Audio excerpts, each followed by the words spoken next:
সিজদায় গেছি, পায়ের নিচে জায়নামাজ, তাও গরম মানে না, তার নিচে দিয়েছি জুতা, তারপরেও গরম মানে না। কপালে যাওয়ার পরে মনে হলো ফুসা পড়ে গেল। উঠার পরে সবাই তো তাড়াহুড়া করতেছে, আর উনি বলতেছে, আরে আমার পায়ের নিচে জায়নামাজ, আমার পায়ের নিচে জুতা, তারপরে আমার পায়ে গরম লাগে, আর আমার নবীর সাহাবীদেরকে কালেমা গ্রহণ করার জন্য এই পাথরের মধ্যে চিৎ করে শুয়ে রেখে বুকের উপরে পাথর জমাই দিয়েছে। আমার নবীর সাহাবীদেরকে পাগলা উটের পিঠে বেঁধে এই মক্কার অলিগলিতে টেনে ইচ্ছড়ে বেড়াইছে। এই জায়গাতে তাদের বুকের উপরে পাথর চাপায় আগুনের মধ্যে দিয়ে দিছে। তাদের রক্তের বিনিময়ে ইসলাম পাইছি।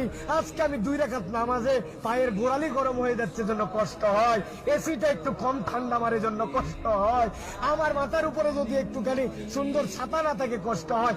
আমার নবী, আমার সাহাবীরা কি কষ্ট করছে, এটা ফিলিংস এর সফর, হজের সফর, অনুভূতির সফর।